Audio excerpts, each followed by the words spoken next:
On May 22, 2023, the drafting group of the Intergovernmental Negotiating Body to draft and negotiate a WHO convention, agreement, or other international instrument on pandemic prevention, preparedness, and response released an unedited draft called the Bureau's Text of the WHO CA+. The good news is, it seems like the WHO has finally revealed its true plan. The bad news is that it is absolutely dystopian in its scope and in its cleverness. The proposed treaty could be provisionally adopted by each of the nations who would become a party to the document. The Conference of the Party would set up an absolutely independent bureaucracy that would be beyond parliamentary or congressional control. This transfer of power from we the people to an unelected, unaccountable, and largely unknown and invisible members of the so-called Conference of the Parties is a very well disguised but direct attack on the sovereignty of nations. This bureaucratic Conference of the Parties would also include representatives of the United Nations and their specialized and related agencies, as well as representatives of any body or organization, governmental or non-governmental, private sector or public sector, that could apply to be a member of the Conference of Parties. And the work of the Conference of Parties would be carried out by 3 committees and a panel of experts to provide scientific advice, and would be empowered to add protocols to the agreement far away from the prying eyes of the public, with no ability whatsoever to reject them. The agreement would set up a universal health preparedness review.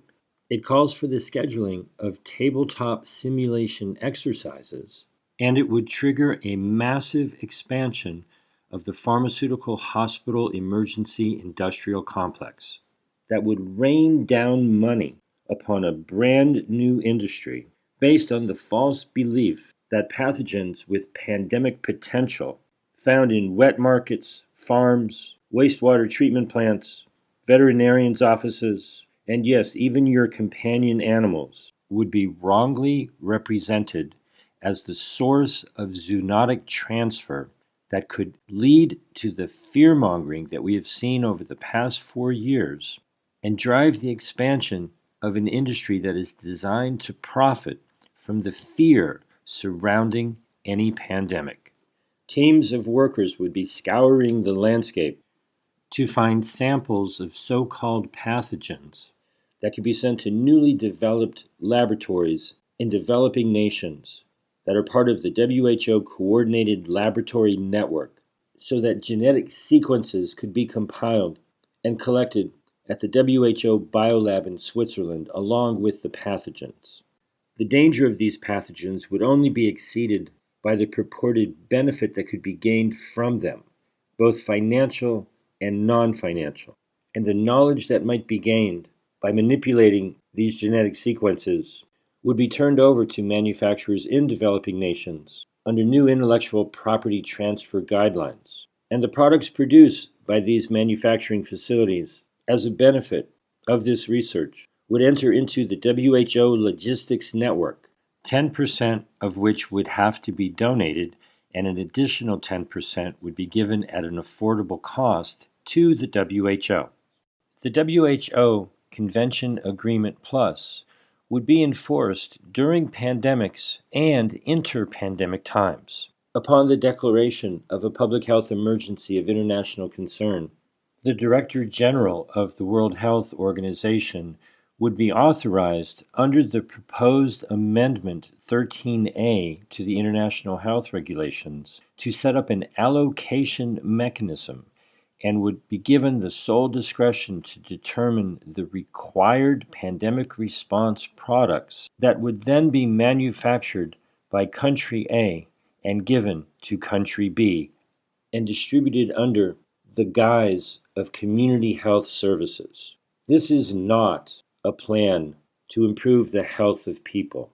This is a venture capital prospectus seeking contractors to implement the infrastructure of a dystopian world that was scheduled to be in place in 1984, but appears to be right over the horizon right now in 2023. The good news is people around the world are waking up to this absolutely evil plan. I encourage everyone who is concerned about this to give me a call. My name is James Roguski. My phone number is 310-619-3055. And I encourage you to remember just 3 words: stop, screw, and exit. To learn more, go to stopthewho.com. To see what other people have had to say, go to screwthewho.com. And to take action to push back against the dystopian nightmare that this proposed document seeks to implement, visit exitthewho.com.